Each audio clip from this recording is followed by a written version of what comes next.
हमारे foreign currency reserve 16.4 अरब dollar था और आज हमारे 27 अरब डॉलर पर रिजर्व चले गए। 3,800 अरब रुपया हमारी टोटल टैक्स कलेक्शन थी, आज वो पहुंच गई है 4,700 अरब पे हमारी टैक्स कलेक्शन। नैब ने अपने 18 सालों में वो 290 अरब रुपया था और हमारे 3 सालों में उन्होंने 519 अरब रुपया रिकवर कर चुके हैं। तो इंडस्ट्री जो उठाती है इकोनॉमी, उसमें जो इजाफा हुआ है वो 18% हुआ है। कंस्ट्रक्शन का सेक्टर है, उसमें सीमेंट 42% उसकी सेल्स बढ़ी है। एग्रीकल्चर है, 1100 अरब रुपया हमारा इजाफी किसानों के पास गया है। रिकॉर्ड हमारी मोटरसाइकिलों की बिकी है, रिकॉर्ड ट्रैक्टर हमारे बिके हैं और गाड़ियों की सेल 85% बढ़ गई।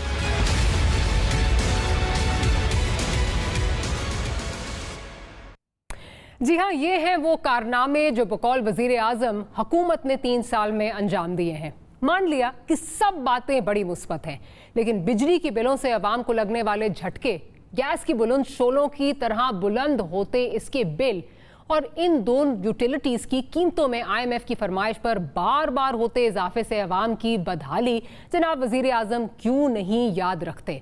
सर्कुलर डेट 3 साल में 2 गुना यानी 1200 अरब से 2400 अरब। सरकारी इदारों का खसारा 1400 से 2200 अरब हो गया है, लेकिन 3 सालों में तब्दीली के झंडे गाड़ने का दावा है।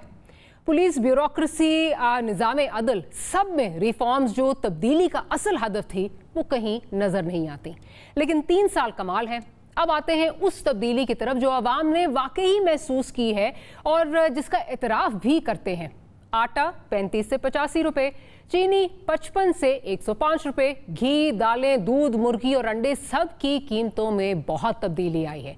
माजी की भिखारी हुक्मरानों ने मुल्क को जितना 5 साल में मकरूज किया था, मौजूदा हुकूमत 3 साल में उससे ज़्यादा कर दिया है।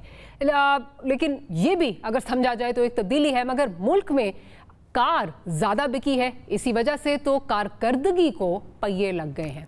टैक्स कलेक्शन बढ़ाने का दावा है, लेकिन 3 साल में टैक्स का निज़ाम नहीं बदल सका। बदले हैं तो सिर्फ FBR के चेयरमैन और वज़राए ख़जाना। अद्वियात की कीमतों में 510 गुना इजाफा हो गया है, इसलिए हुकूमत के पास जो है वो 100 बहाने हैं। 3 साल कारकर्दगी के इन पहलुओं को हुकूमत तस्लीम क्यों नहीं करती और क्यों ये सब तब्दील करने में नाकाम हो रही है। इस सब के अलावा जो आज की इंपॉर्टेंट डेवलपमेंट है वो है कि DGISPR ने इंतहाई अहम प्रेस कॉन्फ्रेंस की है, जिसमें उन्होंने अफगानिस्तान में तेज़ी से बदलती सूरत हाल और इसके पाकिस्तान पर मुमकिना असरात से मुतल्लिक जो है वो अफवाज पाकिस्तान की तैयारियों के बारे में आगाह किया है। ये 2 वो मौज़ूआत हैं जो हम अपने प्रोग्राम के प्लेटफॉर्म से आज डिस्कस करेंगे।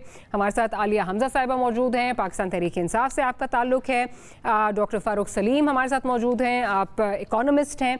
हैदर जमान कुरैशी साहब हमें पाकिस्तान पीपल्स पार्टी से जो हैं वो ज्वाइन करेंगे और कुछ ही देर में हमें बैरिस्टर दानियाल चौधरी साहब पाकिस्तान मुस्लिम लीग नवाज से भी ज्वाइन करेंगे। अच्छा जी, गुफ्तगू का बाकायदा आगाज़ करते हैं। प्राइम मिनिस्टर साहब माजी में बहुत सारी चीज़ें जो है वो कहा करते थे, हुकूमत में आऊँगा तो ये होगा, हुकूमत में आऊँगा तो वो होगा, और ये भी बताया करते थे, हमें एजुकेट किया करते थे अपने जलसों में कि जो करप्ट हुक्मरान होते हैं वो कैसे ऑपरेट करते हैं, मोडस ऑपरेंडाई क्या है। तो जरा प्रोड्यूसर आप सुनवा दीजिए कि मोडस ऑपरेंडाई क्या है। वजीर खजाना और प्राइम मिनिस्टर चोरी करते हैं, उसकी कीमत अवाम अदा करती है और कैसे अदा करती है ये सुने। बिजली 2 रुपए 13 पैसे से 9 रुपए 86 पैसे पे आज बिजली गई। गैस 10 साल पहले 150 रुपए यूनिट पे थी, आज जनाब गैस है 573 रुपए यूनिट। 10 साल पहले आटा था 13 रुपए केजी, आज है 45 रुपए केजी। 10 साल पहले दालें 55 रुपए केजी थी, आज 90 रुपए केजी। 10 साल पहले चीनी 21 रुपए केजी थी, आज तकरीबन 50 रुपए केजी। हाँ जी, आलिया हमजा से गुफ्तगू का आगाज़ करती हूँ। आलिया हमजा साहिबा ये बताइए, और मुझे पता है आप बहुत तैयारी करके आती हैं, तो पॉइंट बाय पॉइंट अगर चलें, अगर पहला मेरा सवाल अगर सुन लें और उसी पे अगर रहें, ताकि we don't go all over the place. जो भी आपके जो जवाबात हैं उनको ज़रूर लेंगे, लेकिन सिर्फ आपसे ये जानना चाहती हूँ, 10 साल का मवाजना किया आपने, कहा जी जो बिजली थी वो 2 से 9.86 इस वक्त जो है वो 23 रुपये पे है। इसी तरह गैस की अगर बात करें 100 से 500 इस वक्त 1460 पे है। फिर आटा 13 से 45 इस वक्त तकरीबन 85 रुपए पे है। दाल 55 से 90 इस वक्त 150 पे है। चीनी 21 से 50 इस वक्त 105 पे है। अब मुझे बताइए कि इसमें फिर इस वक्त बाय दिस बेंचमार्क कौन इसमें जो है वो करप्शन कर रहा है? प्राइम मिनिस्टर कर रहा है, फाइनेंस मिनिस्टर कर रहा है, यहाँ कौन करप्शन कर रहा है खान साहब के अपने सेट करदा बेंचमार्क के मुताबिक? बिस्मिल्लाहिर्रहमानिर्रहीम। Thank you Maria. मारिया, मैं ज़रा कुछ डेटा आपके साथ शेयर करूंगी। FAW की एक रिपोर्ट है, global food prices rise at a rapid pace in मई।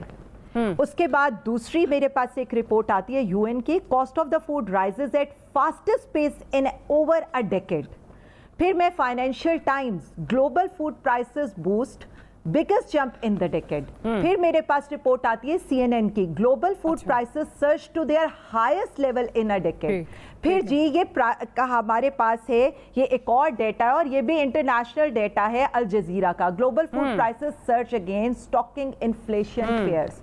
अच्छा, अब मैं आपके पास, ये मेरे पास है FAW फूड प्राइस इंडेक्स है, UN का फूड प्राइस इंडेक्स है, एग्रीकल्चर ऑर्गेनाइजेशन है, food and agriculture organization of UN। इनका सिर्फ अगर मैं डेटा थोड़ा सा कंपेयर कर दूं, 2018 में जो फूड प्राइस इंडेक्स था वो 95.9 था, अब जुलाई 2021 में दैट इज 123। आप सारी दुनिया के अंदर 40% फूड इन्फ्लेशन हो चुकी है। अगर मैं यहाँ पर अगर 4-5 मेजर चीज़ों का जो ज़्यादा जिनका प्रॉब्लम आता है, शुगर का, पाम ऑयल का, सोयाबीन का, क्रूड ऑयल का, वीट का, मैं थोड़ा सा इनका कंपैरिजन, जो इंटरनेशनल प्राइसेस शुगर की जो, और मैं रिफाइंड शुगर से, अच्छी क्वालिटी की शुगर, इंटरनेशनली शुगर की प्राइस 44.4% इंक्रीज हुई है। पाकिस्तान में हमने इतना कंट्रोल करके 19.3% की है। पाम ऑयल पूरी दुनिया के अंदर 52.3% इंक्रीज हुआ है, और हमने ये जो कुकिंग ऑयल आपका, मैं सबसे बेहतरीन वाला मैं डालडा ऑयल की बात कर रही हूँ, और वेजिटेबल की अगर घी की बात करूँ तो डालडा ऑयल 27% और 29% उसमें इनहांस हुआ। अब मैं अगर आटे की तरफ आ जाऊँ, 18% ऑल ओवर द वर्ल्ड है, और हमने 11% किया है।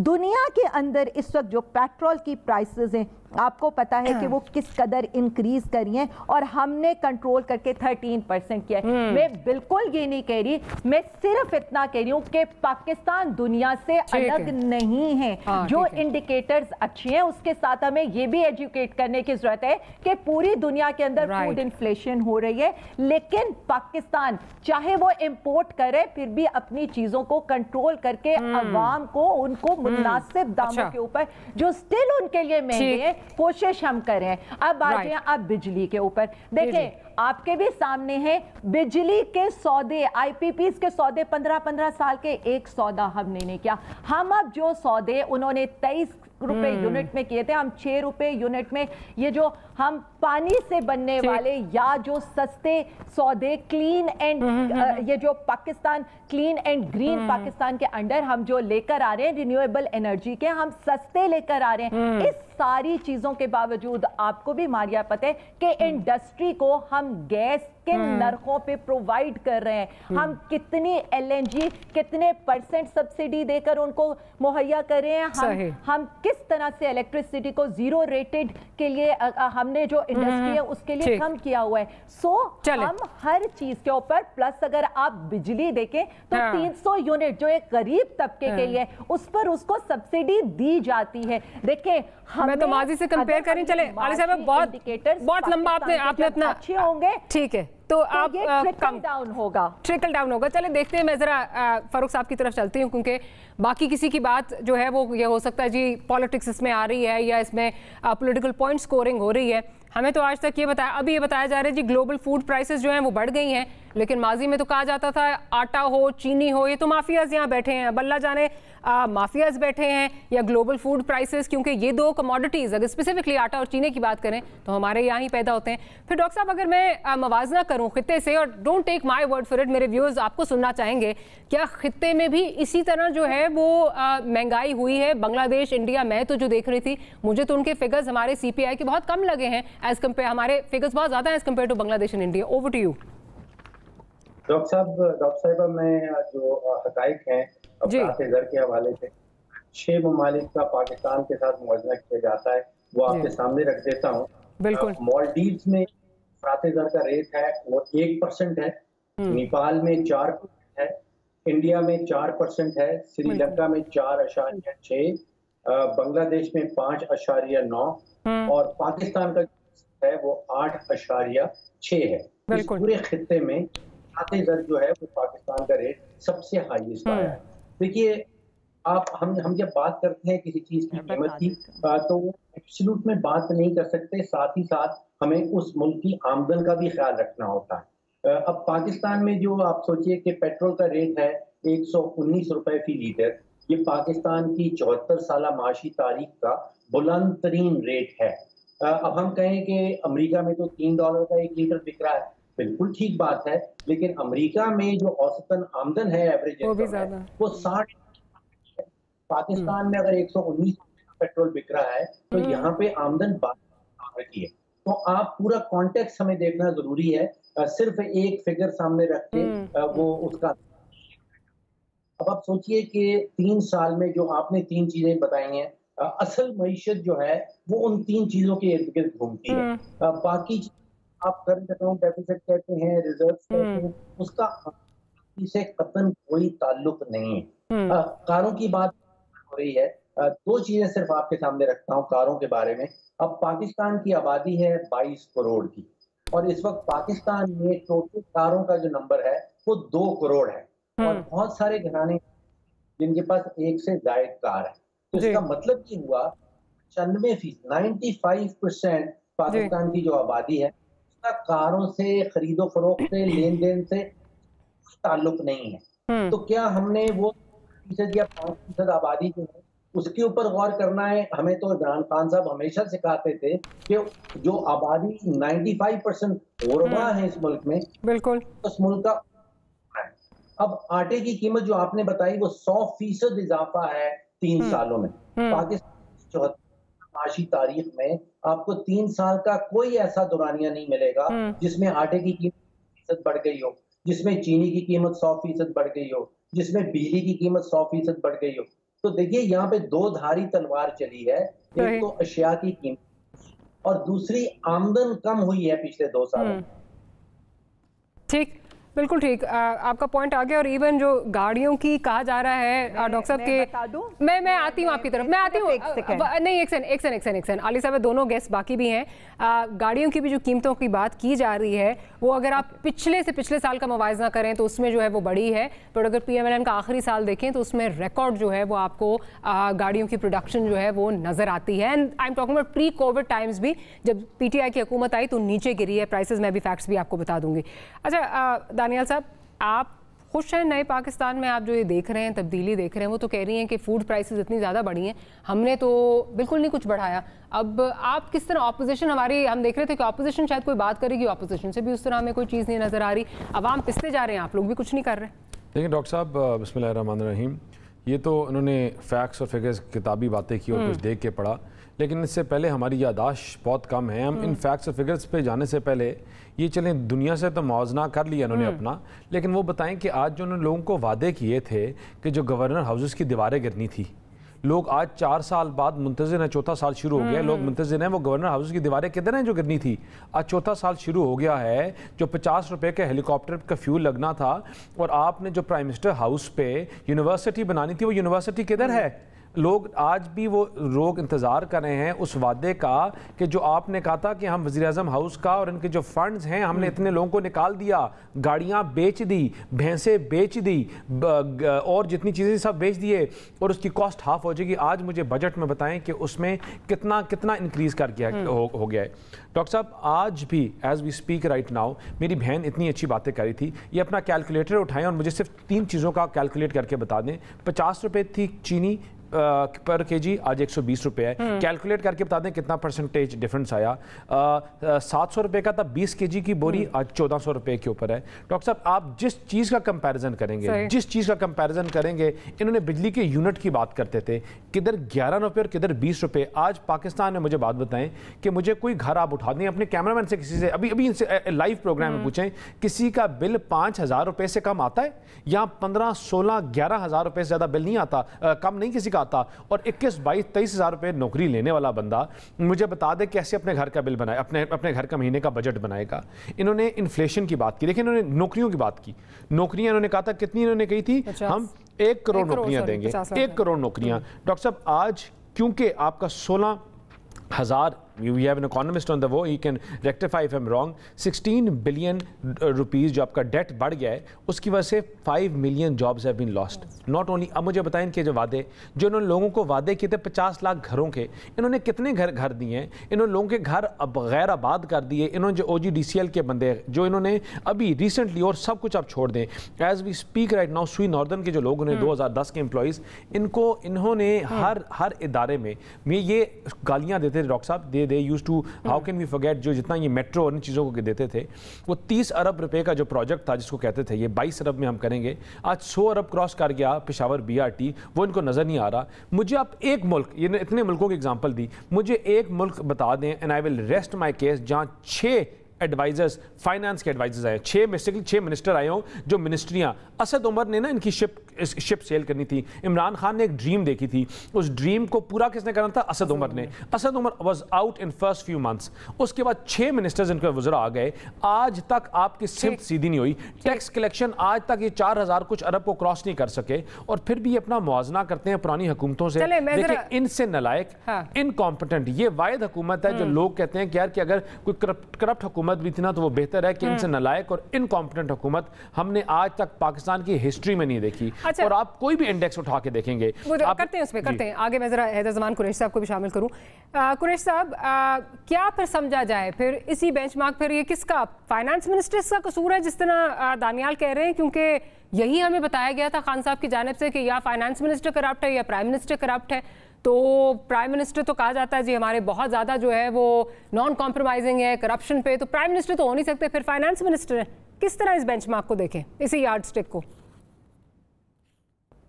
बिस्मिल्लाहिर्रहमानिर्रहीम, बहुत शुक्रिया डॉक्टर साहिबा। देखिए, बहुत सारे आदाद शुमार दिए, बट डॉक्टर साहब ने जो बातें की, मैं थोड़ा सा उस बात को आगे बढ़ाऊंगा। और पाकिस्तान पीपल्स पार्टी तो फैक्ट्स पे बात करती है।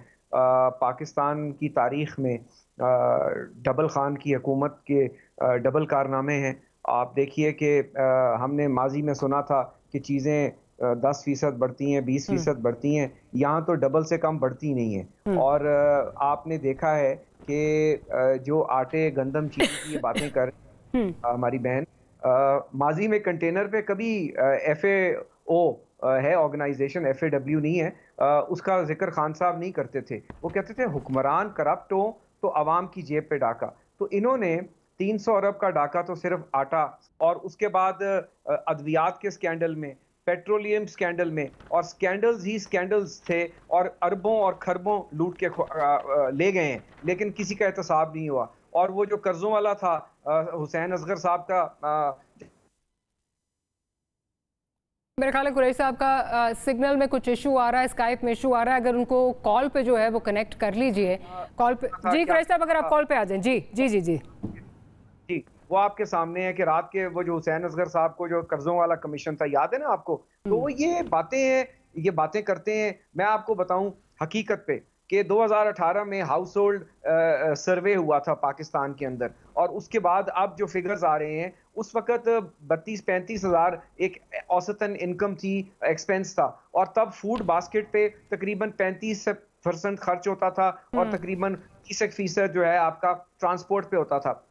आपका आज फूड बास्केट एक्सपेंस जो है वो तकरीबन 50-60% पे चला गया है, और ट्रांसपोर्ट और उससे बढ़ गया है। जो आपकी CPI है, जो मैं आपके प्रोग्राम में एक आपको अहम खबर देना चाहता हूँ, ये जो GDP ग्रोथ है ये मैनिपुलेटेड है, और मैं आपको उसके फैक्ट्स बताऊंगा। डॉक्टर साहब भी बैठे हैं, मेरी बात दोस्त करेंगे। इन्होंने कैलकुलेट की, जो भी ये कहती है इन्फ्लेशन है सरकारी तौर पे ब्यूरो ऑफ स्टैटिस्टिक्स की, उसमें उन्होंने एक फैक्टर लिया है कि जी बिजली 21% बढ़ी है, जबकि नेपरा के डॉक्यूमेंट्स कहते हैं कि 60 से 65% बिजली सिर्फ पिछले एक साल में बढ़ाई गई है। ठीक है, आप 8, 9, 10, 20 रुपए की तो छोड़ दें, उसके बाद उसको इसी तरीके से और जो उसके वेटेजेस हैं, उन्होंने कहा है जी कि हमारी कॉटन जो है वो 22% कम हुई है, जबकि पाकिस्तान कॉटन एसोसिएशन कहती है कि 36% हमारी कॉटन कम हुई है। तो वहां एग्रीकल्चर जीडीपी को इन्होंने मैनिपुलेट किया। इसी तरह गंदम की फसल ये कहते हैं 27.5 मिलियन टन हुई है, जबकि एक्चुअली वो 26 मिलियन टन के करीब है।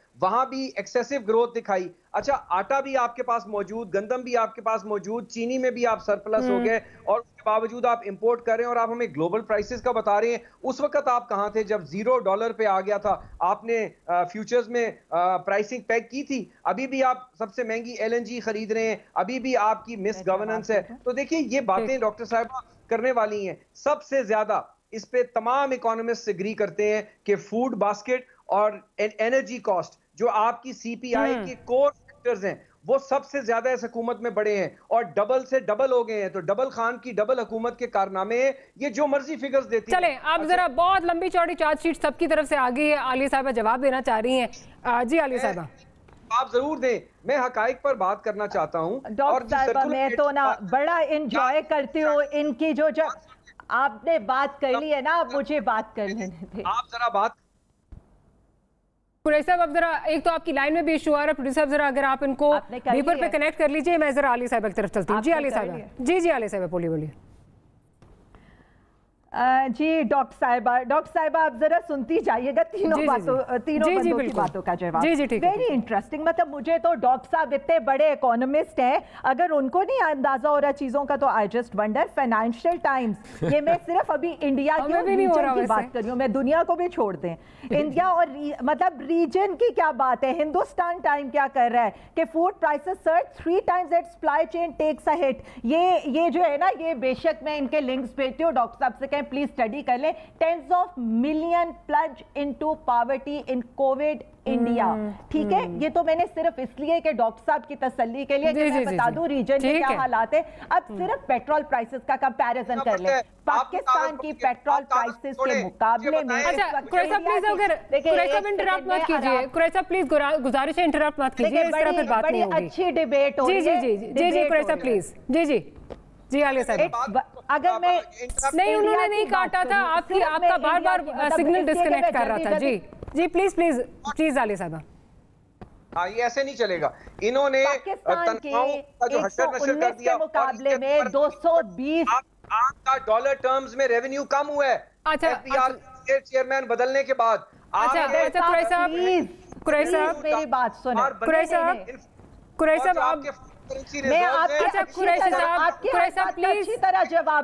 आप प्लीज जरा जवाब देने दीजिए, फिर आते हैं ना आपकी तरफ। सारी बातें एक तरफ नहीं करनी है, लेकर बैठी हूं, फिक्र ना करें।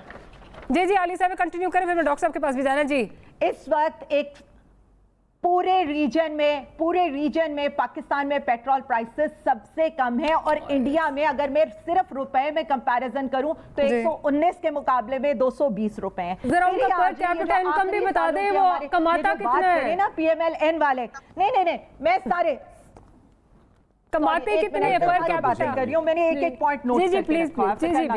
ठीक है जी, बोलिए। डॉक्टर साहिबा एक सेकंड में मैं ये कर दूं। अब पेट्रोल की कीमतों में PMLN के दौर में 65 रुपीज से 99 पर चले गए। हम अपने 3 सालों में 99 से 119 के ऊपर आए, जो 20% इजाफा, और PMLN ने अपने आखिरी 2 सालों में 52% का इजाफा किया। अब ये आ जाए, यहाँ पर बात हुई कितनी कमी की गई PM ऑफिस के अखराजात में। ये जो गाड़ियां वाड़ियां, ये जो वहां पर इन्होंने भैंसें पाली हुई थी, और वहां पर इन्होंने कैंप ऑफिसेस 5-5 बनाए हुए थे, और वहां पर वो जो फौज जफर मौज इकट्ठी की हुई थी, 108 करोड़ का सिर्फ 1 साल के अंदर हमने वहां पर बचत की है। फिर इन्होंने बात की, मतलब जब ये महंगाई की पीपल्स पार्टी बात करती है ना, PMLN की तो मैं बाद में बात करूंगी, इनके 4 सालों में डबल डिजिट महंगाई रही है। सिर्फ आखिरी साल में ये उसको कंट्रोल करके कम ला चुके हैं। और जब ये आटे की बात करते हैं तो ये देखिए 3 अरब इनके चूहे खा जाते हैं, 3 अरब इनकी चोरी हो जाती है, है, 5 अरब पे ये प्ली बार्गेन करते थे। तो ये आटे के हमने आटा, अभी ये जो बात कर रहे हैं कि हमारी बम्पर क्रॉप आई, उसके बावजूद हम इंपोर्ट इसलिए करें कि एक होते हैं स्ट्रैटेजिक स्टॉक। आपको याद है फूड मिनिस्टर ने कहा था कहां गई वो टनों की गंदम गुम गई, 60 लाख टन गंदम गुम गई, पता नहीं है कहाँ है। याद है आपको आलिया साहिबा? उसका आज तक सुराग नहीं लगा वैसे on the floor of the house. मैं जी मेरे पास, मैं तो इस, हाँ जी, मैं इसलिए मैं उस पर भी आ रही थी कि मिलियन टन्स में कितनी हमने इंक्रीज की, कितनी उन्होंने की, वो मैं बाद में बात करूंगी। सिर्फ मैं नौकरियों पर आ जाऊं, मुझे आप सिर्फ बता दें 31 बिलियन डॉलर की हम एक्सपोर्ट कर रहे हैं, 15 बिलियन उसमें से हमारी टेक्सटाइल्स है। लार्ज स्केल मैन्युफैक्चरिंग 18% हमारा बढ़ा, यानी 9 सनतें बढ़ी हैं। तो कौन सी सनत में से नौकरियां जा रही हैं? अगर कहीं से नौकरियां जा रही हैं तो स्टेट बैंक की रिपोर्ट के लिहाज से सिंध इज -4%। अच्छा चले, मुझे जरा ना बहुत लंबी चौड़ी आ गई आलिया साहब, वापस भी आते हैं, यहाँ पर वापस भी आते हैं, वापस आते हैं। जरा डॉक्टर साहब की तरफ चलती हूँ अगेन। डॉक्टर साहब, हम शायद उस तरह चीज़ें नहीं समझते, मैं तो शायद बिल्कुल नहीं समझती, बाकी मेहमान मेरे बहुत बेहतर समझते हैं, लेकिन वर्ल्ड बैंक की जो मैं पर कैपिटा इनकम देख रही थी, हमारे और इंडिया का ऑलमोस्ट आधे का जो है वो फ़र्क जा रहा है। तो क्या ये मवाजना दुरुस्त है कि पेट्रोल इंडिया में इतने में है रुपये में, तो ये तो इसी तरह है कि अगर मैं बाहर जाती हूँ दूध का एक कार्टन जो है वो $2 का मिलता है, तो मैं कहूँ जी हमारे यहाँ तो दूध जो है वो 100 रुपये का है, बाहर जो है वो 320 रुपये का है। मवाजना ठीक है वैसे? टेक्निकली ये मुवाजना सही नहीं बनता, इसको हम कहते हैं नॉमिनल प्राइसेस। रियल प्राइसेस गिनने के लिए आपको जो आमदन का इसमें जो हिस्सा बनता है उसके साथ एडजस्ट करना पड़ता है। ये तरीका सिर्फ इतना सिंपल नहीं है। लेकिन मैं एक दूसरी बात करता हूँ डॉक्टर साहब, मैं यहाँ बैठ के अगर पाकिस्तानी को कहूँ कि आपकी मईशत तो बड़ी अच्छी जा रही है, उनके ऊपर कोई असर नहीं होने वाला। जो आपका प्रोड्यूसर है, जो आपका कैमरामैन आपके सामने खड़ा है, जो पाकिस्तान में आटा खरीदने के लिए, चीनी खरीदने के लिए महीने के बाद अपना बिजली, उसको पता है कि उसकी मईशत किस सिमत में जा रही है। मैं यहाँ बैठ के उसको कहूँ कि खराब जा रही है, या प्राइम मिनिस्टर साहब उसको कहें कि बहुत अच्छी जा रही है, आप यकीन कीजिए कि मईशत की सिमत जानने के लिए आपको ना तो कोई वजीर आजम चाहिए और ना ही कोई मईशत। ये हर शख्स को पता है, हर पाकिस्तानी को पता है कि उसकी मईशत का क्या हाल है। आप जितनी मर्जी इसके ऊपर। अच्छा, 3 चीजें ऐसी जरूर हैं मैंने जो देखी है पिछले 3 सालों में, जो पीटीआई की हुकूमत ने इकदाम लिए हैं जिससे पाकिस्तान को और पाकिस्तान में रहने वालों को फायदा पहुंचा है। देखिए, एक तो एहसास प्रोग्राम जो है वो आप पुराने जितने बजट खोल के देख लें, कोई हुकूमत इस काबिल नहीं हुई थी कि 260 अरब रुपए का एक सोशल प्रोटेक्शन प्रोग्राम सामने आए। इससे तकरीबन 15-20 गुना कम अमाउंट एलोकेट की जाती थी। ये पीटीआई का एक एक्नॉलेज और दुनिया में ने इसको माना है कि बड़ा जबरदस्त है। फिर जो कंस्ट्रक्शन सेक्टर के ऊपर एमनेस्टी का पैकेज था, मैं समझता हूँ उससे पाकिस्तान पहुंचा है, पाकिस्तान में रहने वालों को फायदा पहुंचा है। कोई 600 अरब रुपए के इजाफी कोई नए प्रोजेक्ट जो हैं वो एफबीआर में रजिस्टर हुए, इससे नौकरियां भी इसमें नए लोगों को मिली। फिर जो इंसेंटिव्स दिए थे हुकूमत ने स्पेशली टेक्सटाइल सेक्टर को, जो एक्सपोर्टिंग सेक्टर है हमारा, उसके नतीजे में आप फैसलाबाद में, मुल्तान में जो गढ़ हैं टेक्सटाइल के, वहां पे वाकई एक बूम सी शक्ल जो है वो नजर आने लगी थी। लेकिन पैमाना जो इस्तेमाल करना है, जो पाकिस्तान जैसे मुल्क इस्तेमाल करते हैं, वो कारें नहीं होती, वो एक्सचेंज रिजर्व नहीं होते, वो रियली आपकी शरह जो है आबादी की वो गुर्बत की लकीर से नीचे रह रही है। आपने वो पैमाना इस्तेमाल करना होता है। दुनिया भर में ये एस्टेब्लिश पैमाना है कि 2018 में क्या शरह थी पाकिस्तान की आबादी की से नीचे रह रही थी और आज क्या है। जो अव्वलीन मकसद है, जो अल्टीमेट ऑब्जेक्टिव है किसी रियासत का, किसी हुकूमत का, वो यही होता है।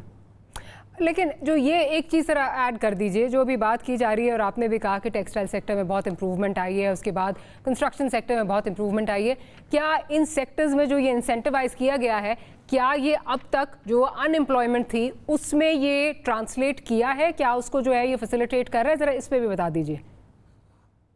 देखिए, कंस्ट्रक्शन सेक्टर जो है वो तकरीबन 1.5 से 2% हमारी जीडीपी का है, जो बहुत छोटा है। अगर बहुत ही अच्छा भी चल रहा है तो फिर भी उसका जो इम्पैक्ट है वो जीडीपी के ऊपर बहुत कम होगा। कंस्ट्रक्शन सेक्टर है वो पूरी पाकिस्तान की लेबर फोर्स का तकरीबन 7% जो है वो लेबर कंस्ट्रक्शन सेक्टर में जाती है। अब आप अंदाजा कीजिए कि अगर 600-700 अरब रुपए के भी नए प्रोजेक्ट्स आ जाएं तो वो 7% से बढ़ के कहीं 8-9 पे चला जाएगा। जो आपका सवाल है कि जिस शरह से यहाँ पे अनएम्प्लॉयमेंट हुई है उसको वो पूरा नहीं कर सकता।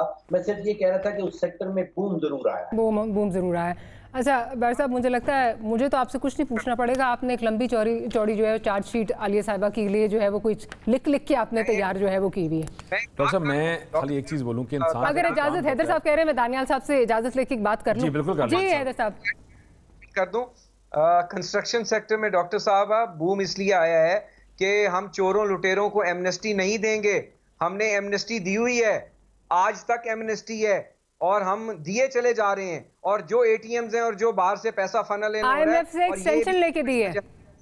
दूसरी बात सुन लें please let me just complete. दूसरी बात ये है कि ये जो ग्रोथ जिसका बताया जा रहा है ये रियल ग्रोथ नहीं है, ये डॉक्टर्ड फिगर्स हैं। मैंने आपको 2-3 मिसालें दी, इस पे आप पूरा प्रोग्राम कर लें। और बाज़त एहतराम ये जो टेक्सटाइल की इन्होंने बात की है तो ये तो पहले साल में इनको करना चाहिए था, ये इंसेंटिव देना चाहिए था। वो तो कोरोना की वजह से अब जरा मुझे दानियाल साहब का पॉइंट ऑफ व्यू लेने, फिर मुझे ब्रेक पे भी जाना है। जी दानियाल साहब। डॉक्टर साहब इनकी तमाम बातों का एक जवाब हैदर साहब बस कर देना, बाकियों को बोलने दें। कि इंसान जो कोई भी पार्टी अपना जब काम करती है, अपना 4 साल का या चौथा साल शुरू कर रही है तो अपनी तस्वीरें दिखाई, अपनी इंप्रूवमेंट की दिखाई। जो उन्होंने तस्वीरें दिखाई उसमें से एक तस्वीर भी ये इनका पूरा ये मैं कागज़ इनका ब्रोशर है जो इमरान खान साहब ने किया। ये सारी तस्वीरें एक वेबसाइट से ली गई, imagebazaar.com। आपने अपने प्रोग्राम में भी पहले रिपीटेडली कहा ये इंडिया की एक वेबसाइट है। मुझे बताएं अगर ये इतने अहल थे, इतना इन्होंने काम किया तो इस वेबसाइट से तस्वीरें क्यों ली? अपनी तस्वीरें क्यों नहीं दे सकते थे? ये मुझे बताएं कि इन्होंने क्यों औरों की तस्वीरें उठा के देखें ना। इसलिए डॉक्टर साहब इसलिए क्योंकि ना अहल हैं, क्योंकि इन्होंने गंदम की जो वादे किए जो और वादे किए सब झूठे हैं। आज लोग इनसे पूछते हैं कि पाकिस्तान मुस्लिम लीग नून अपने आखिरी अदवार में बिजली को लोड शेडिंग को खुदा हाफिज करके गई थी, आज क्यों दोबारा 7-7, 8-8 घंटे लोड शेडिंग हो रही है? इन्होंने एक काम करना था, only one job, transmission lines. कितनी ट्रांसमिशन लाइंस बिछा दी हैं ये बता दें। ये मुझे बताएं कि अगर आपकी इकोनॉमी इतनी बेहतर हो गई है तो 20 मिलियन लोग पॉवर्टी लाइन के नीचे कैसे आ गए हैं? ये अपने फिगर्स देख के बताएं ना। ये इंडिया से कंपैरिजन, इंडिया ये पाकिस्तान वो, ये खुद पढ़ के सुना रही हैं। बताएं, ये उन्हीं कागजों से बताएं। फिर ये एक और चीज़ बताएं, अनएम्प्लॉयमेंट जब इतनी नौकरियां दे दी तो 6% से 15% क्यों चली गई अनएम्प्लॉयमेंट? वो इनकी इनकॉम्पिटेंस, झूठ, जितने भी इन्होंने झूठे वादे किए उनकी वजह से। रिपोर्ट एक प्रोजेक्ट मुझे आज चौथा साल शुरू हो गया, मुझे बता दें कि जो डैम के फंड्स इन्होंने जमा किए थे, डैम बना रहे थे, वो फंड्स किधर गए? वो जो इन्होंने जो वादे लोगों से और किए थे, और कौन सा बड़ा, मैं आपको कह रहा हूं ना कि आपका आइडियोलॉजी हॉस्पिटल से लेकर मोटरवे से लेकर आप एक बड़े प्रोजेक्ट की बात करें तो आपको हमारी गवर्नमेंट में मिलता है। इनका सुनामी ट्री जो बिलियन सुनामी ट्री, वो मुझे बताएं कि अभी गूगल करें और दूर भी कहीं ना जाएं, अपनी रिपोर्ट से पढ़ के बताएं, अपनी रिपोर्ट से कि वो रिपोर्ट क्या कह रही है, कि उसमें क्या फ्लॉर था और उसमें क्या धोखा किया गया। इनकी अपनी रिपोर्ट्स जो इनकी अपने हुक्मरान, इनके अपने सेक्रेटरीज बना रहे हैं, वो इनको बार बार कह रहे हैं कि ना अहलियां, बिजली में ना अहली, महंगाई कंट्रोल करने में ना अहली, डॉलर की प्राइस कंट्रोल करने में ना अहली, फाइनेंस मिनिस्टर्स की को करते हैं। मुझे बता दें पाकिस्तान की आज फॉरेन पॉलिसी क्या है? आपका एक मिनिस्टर एक और पॉलिसी ले रहा है, we are at haywire. Prime minister Imran Khan एक अलग बात कर रहा है, आपका फाइनेंस फॉरेन मिनिस्टर अलग बात कर रहा है। आपकी लाइन टो करने के लिए आपके एम्बेसडर्स तैयार नहीं है। तो मुझे बताएं कि आप किस पॉलिसी के ऊपर बात कर रहे हैं और क्या पॉलिसी है? क्या पॉलिसी है? आलिया साहिबा से जवाब जरूर लेंगे। छोटी सी ब्रेक लेनी है, ब्रेक के बाद हाजिर होते हैं। तो आलिया साहिबा की जानिब जाएंगे।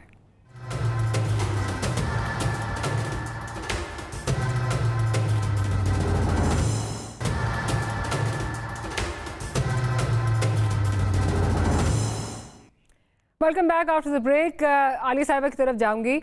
आलिया साहिबा, अब जो मर्जी आप, जिस तरह डॉक्टर साहब बात कर रहे हैं, फैक्ट्स एंड फिगर्स जो मर्जी दे दें, बट क्या आप इस चीज़ से इनकारी हैं कि आम आदमी की ज़िंदगी में बेहतरी नहीं आई? अद्वियात देख लें, बिजली की देख लें, गैस देख लें, मतलब डेली कमोडिटीज़ का देख लें। कभी आप कहते हैं माफियाज हैं, कभी आप कहते हैं फूड प्राइसेस बढ़ गई, अभी तक किसी चीज़ का तयन नहीं हो सका। आप नहीं समझते आप फेल हो रहे हैं इसमें? डॉक्टर साहिबा, पहले तो मैं एक बात बता दूं, यहाँ जितनी ये लोग बातें करते हैं ना, फिगर्स के साथ या सब्सटेंस के साथ ये लोग बात नहीं करते। मैंने बीच में भी बड़ी दफा कहा रिपोर्ट दें, रिपोर्ट का रेफरेंस दें, हमेशा जब भी बात करें उसके साथ इनसे कहें अपना प्रूफ दें। मैं जब यहाँ बैठी हूँ, मैं एक एक प्रूफ इसलिए निकाल के बैठी हूँ कि मैं आपके प्रोड्यूसर को भी उसी वक्त भेज दूँ।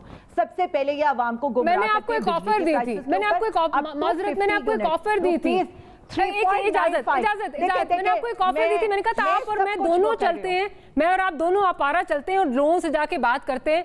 अभी भी ऑफर आपके लिए जो है वैलिड है। मेरा ख्याल है दूध का दूध पानी का पानी हो जाएगा। क्या ऑपोजिशन, क्या मैं, हम सब चुप कर जाएंगे। डॉक्टर साहिबा देखिए, मेरी एक बात सुने, अवाम के सारे जितने भी सर्वेज आ रहे हैं, कारोबारी लोगों के कह ले, अवाम के कह ले, वो पीटीआई के फेवर में ही है।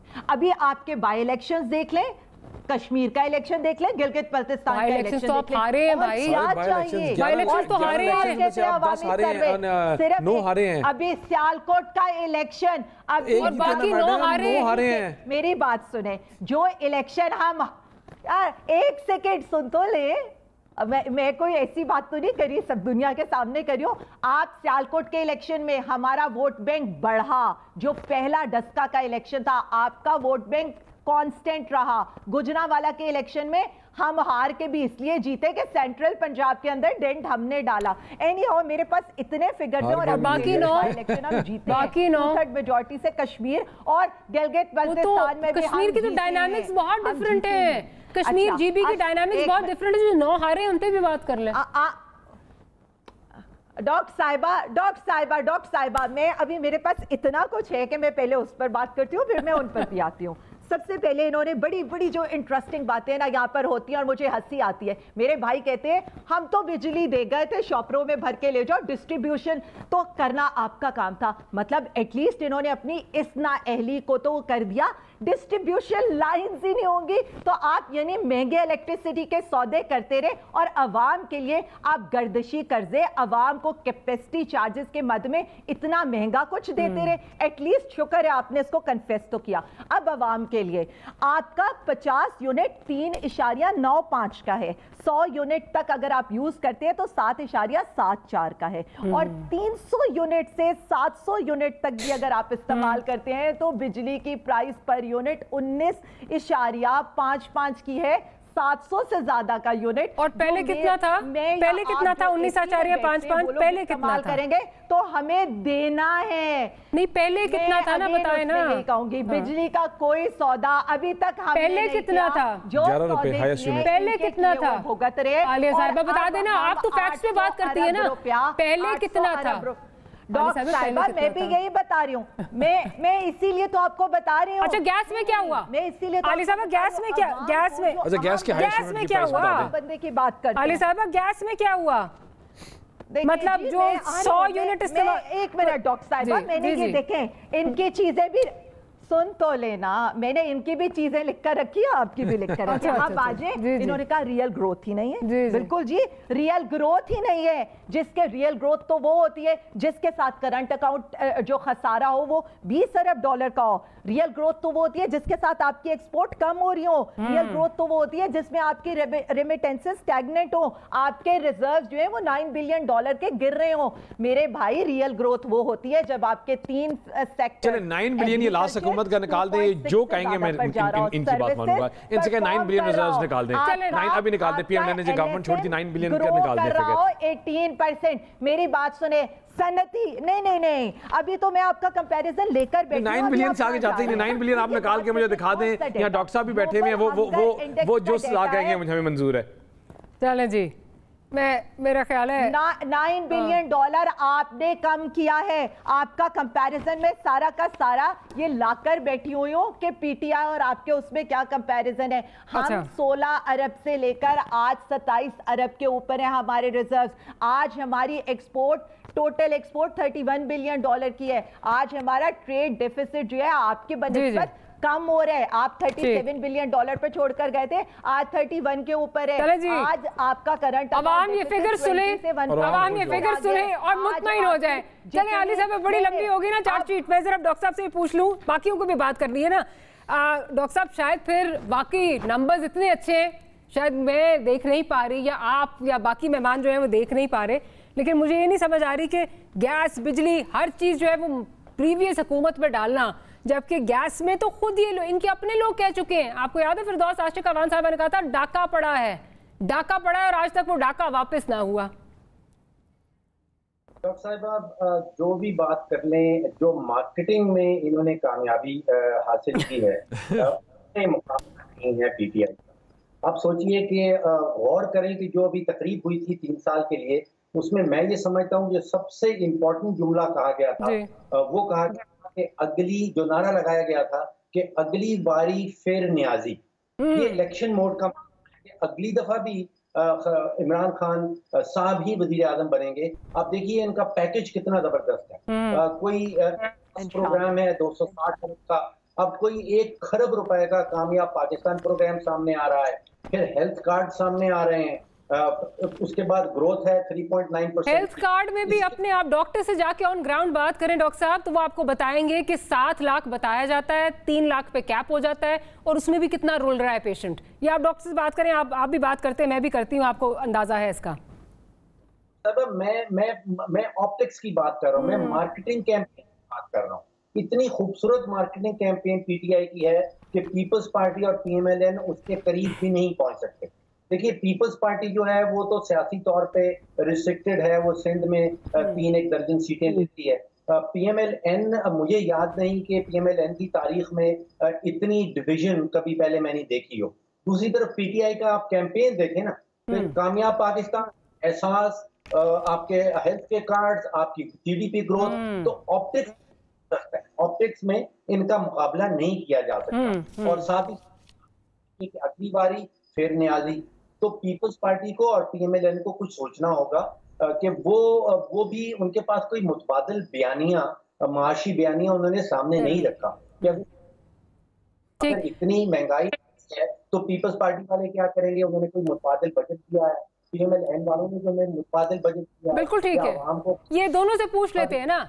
पहले कुरैशी साहब की तरफ चलती हूँ। कुरैशी साहब, ये जरा बताइए कि इस वक्त जो ये बात डॉक्टर साहब बिल्कुल ठीक कह रहे हैं, और आवाम की भी आपसे शिकायत है, हम भी अक्सर आपसे बात करते हैं कि criticize for the sake of criticism, और ठीक है ये चीज़ें भी हैं, वो अपनी जगह, वो सारी चीज़ें अपनी जगह, बट हैविंग सेड दैट, वाकई जिस तरह वो ऑप्टिक्स अपने मैच कर, जो ऑप्टिक्स अपने दिखा रहे हैं, मार्केटिंग जिस तरह अपनी कर रहे हैं, उसमें आप लोग पीछे नजर आते हैं। और वाकई जो ये मुतबादिल बजट की बात हो रही है, आपकी तरफ से हमें कहा जाता है महंगाई बहुत है, महंगाई बहुत है, बट किया कुछ नहीं जाता, कोई ऑल्टरनेटिव जो है वो नहीं पेश किया जाता। इस पर आप क्या कहेंगे? दानिश साहब से भी इनका पॉइंट ऑफ व्यू लूंगी। मैं कुछ नहीं कहना चाहूँगा, आप दानियाल से बात कर लें, क्योंकि मैं जो बात करता हूँ वो बात, हम तो सीधे साधे देहाती लोग हैं, आपने पढ़े लिखे इतने लोगों को बुलाया हुआ है, उनके पास इतने आदाद हैं, कागज हैं, मुझे तो इनकी बातें हमें तो अक्सर समझ नहीं आती, बहुत फैक्ट्स। लेकिन नाराज ना, मैं भी देहाती हूँ, मुझे भी नहीं आती, कोई बात नहीं, हम दोनों एक ही बोट में हैं। क्योंकि बात यह है कि जिस हुकूमत की अपने आदाद शुमार ये कह रहे हो, या तो इनका इकोनॉमिक सर्वे जो है जिसमें सालाना इनकी हुकूमत में 1 लाख जो है गधे बढ़ते रहे हैं मुतवातिर, उसमें 1 या 2 कम भी नहीं होते और बढ़ते भी नहीं हैं। इस किस्म के फिगर्स पे जब ये बजट बनाएंगे तो यही नताइज होंगे। मुझे बताएं कि 11-12% इनकी इन्फ्लेशन है। ये पाकिस्तान की तारीख में अनोखा इनका दौर है जिसमें स्टेट बैंक ने पॉलिसी रेट जो है वो 7% पे रखा हुआ है। यानी कुछ भी हो जाए, इन्फ्लेशन कहीं की कहीं चले जाए, स्टेट बैंक गवर्नर को इजाजत नहीं है कि तुम जो है इसको चेयर करो, क्योंकि हमने कुछ और हासिल करना है। अब उसके नतीजे में हो क्या रहा है जो हकायक नहीं बताएंगे, क्योंकि हम तो इकोनॉमी पे बात नहीं कर सकते, हमारी बात में शायद उतनी संजीदगी नहीं ली जाती। मैं आपको बताऊं कि 12 मई से पाकिस्तान का डॉलर 152 रुपए से आज 167 हो गया है। वो मुझे बताएं, वो करंट अकाउंट हमने उबूर कर लिया, ये डॉलर क्यों डिवैल्यू हो रहा है? अगर फंडामेंटल्स ऑफ इकोनॉमी ठीक है, अगर आपने आर्टिफिशियली इन्फ्लेशन और पॉलिसी रेट में गैप को आर्टिफिशियली रखा हुआ है जैसे माजी में उसका रेट रखा हुआ है, तो ये बातें जो हैं ये हकीकत पे मबनी नहीं है। आम आदमी पिस रहा है। अच्छा, दूसरी बात ये फरमा रहे हैं कि जी हमारी यहाँ सीट्स नहीं, हमारे पास पूरा इकोनॉमिक प्लान है, लेकिन हम इतने भोले नहीं हैं कि इनको प्लेट में रख के पकड़ा दें, क्योंकि इनकी वो समझ में नहीं आना, क्योंकि ये पर्ची पे लिखी हुई चीज लेते हैं, रोज कोई जो आइडिया लाता है वो ये बात कर देते हैं। हम इस दौर में रह रहे हैं डॉक्टर साहिबा, अगर आपकी इजाजत हो ये जुमला कहने दें, जो बात मानता है उसको प्लॉट मिल जाता है, जो बात नहीं मानता उसकी वीडियो निकल आती है। अब इस दौर के अंदर आप क्या माशी प्रोग्राम दें, इस दौर के अंदर आप क्या फैसला साजी करें जहां 6 आईजी बदल जाएं, 6 FBR के चेयरमैन बदल जाएं और उसके बाद भी टारगेट पूरा ना, और पंजाब में गवर्नेंस ऐसी कमाल हो, ऐसी जादूगर गवर्नेंस हो कि देखने में नजर ना आए, वो अपनी मार्केटिंग ना कर सकें। तो इस मार्केटिंग को अवाम क्या करे, जिस गरीब को 50% उसकी फूड बास्केट ले जाए, 25% उसकी ट्रांसपोर्ट और यूटिलिटी ले जाए, गरीब आपसे ही पूछ रहा है कि अगर आपके लिए वोट आता है तो आपके पास क्या ऑल्टरनेटिव प्लान है? ये बातें तो सब मैं भी कर रही, मेरे पास ऑल्टरनेटिव नहीं है, मैं सियासतदान नहीं हूँ, आपके पास क्या ऑल्टरनेटिव है? इनको बताते हैं कि लोगों पे इन्वेस्ट करें, ATM पे मत इन्वेस्ट करें। चले ये तो एक रिटोरिकल स्टेटमेंट है। दानिश साहब, आपके पास क्या प्लान है? मुझे क्लोज करना है। कुरैशी साहब, आखिरी 2 minutes, I just need to take Daniya's point of view. Alternative plan है आपके पास या सिर्फ आपने तनकीद करनी है? डॉक्टर साहब, हमने तो ना पहले तनकीद की ना आज करते हैं, और इनको इतनी अच्छी ऑपोजिशन शायद पाकिस्तान की हिस्ट्री में दोबारा ना मिले। ये ऑप्टिक्स की बात करते हैं, इन्होंने सिवाय तख्तियों के कोई काम नहीं किया। पिछले 3 सालों में लोगों के किए हुए प्रोजेक्ट्स पे तख्तियाँ लगाई, पिछले 3 सालों में अपनी प्रोजेक्शन की और काम था सिफर। वो आपके मैशत हो, वो आपकी कल्टिवेशन हो, वो आपके पाकिस्तान में एजुकेशन का सिस्टम हो। देखिए, we have the same plan that we enforced in the last government. We have the same plan जिसकी वजह से हमने 21 पाकिस्तान की हिस्ट्री में सबसे ज़्यादा 4000 अरब सिंस 1947 टैक्स कलेक्शन गए। द सेम प्लान जिसकी वजह से 21 अरब रुपए आपके फॉरेन रिजर्व्स गए। सेम प्लान जो आपकी मैशत को 3 से उठा के 5.9 पे ले आया था। The same plan that CPEC was the heart of the country. Where is CPEC? Why are we not even talking about CPEC? Why are we not even talking about construction जो और हमारे प्रोग्राम्स चल रहे थे? हम बात करते हैं ज़कात की, हम बात करते हैं गरीबों को कार्ड देने की, हम बात करते हैं हम पाकिस्तान की एलिवेशन की कहाँ बात करते हैं, हम पाकिस्तान की ग्रोथ की कहाँ बात करते हैं, हम मैशत को स्ट्रेंथन करने की कहाँ बात करते हैं, हम अपोजिशन को साथ लेने की कहाँ बात करते हैं। आज आपको हमारा प्लान कल भी यही था और आज भी यही है। नीचे आएगी। देखिए, आज हमें वोट मिले, डॉक्टर साहब, हमें आज अगर दोबारा मौका इंशाल्लाह जब मिलेगा तो हम पाकिस्तान की आवाम की पल्स के मुताबिक, हमने IMF को खैराबाद कहा था, इन्होंने IMF से फिर सिफर से शुरू किया, हम उसी IMF को खैराबाद करेंगे। हम दोबारा खैराबाद अपने, मुझे बताया ना, हमने खैराबाद की नहीं, अब तो जाना पड़ेगा, अब तो आपका हाल हो गया है, उठाओ नहीं जाना पड़ेगा। लेकिन आखिरी साल में हमने क्या कहा, हमने उनके दे के पैसे दे के खैराबाद किया। हमारे आखिरी साल में फिर शुरू होता, आप लोग तनकीद ये कहते हैं जल्दी जाना चाहिए था। डॉक्टर साहब, हमने खैराबाद किया एक पॉलिसी के थ्रू। IMF को गले से पकड़ के बिजली के नर्स बढ़ाए, IMF ने गले से पकड़ के अपनी चीजें करवाई। जब अपनी टर्म्स पे जाते तो अपनी टर्म्स क्लोज करना पड़ेगा। आलिया साहब आपका बहुत शुक्रिया, दानियाल साहब आपका, डॉक्टर साहब आपका और हैदर जमान कुरैशी साहब आपका बहुत शुक्रिया। लेकिन लगता है कि चीज़ें जो हैं वो कागज़ों में और नंबर्स में हमें जो है वो देखनी पड़ेंगी कितनी अच्छी हो रही हैं, क्योंकि शायद हुकूमत देख नहीं पा रही कि अमलन कुछ चीज़ें बदल नहीं रही। Will see you tomorrow. Good night and अल्लाह हाफ़िज़।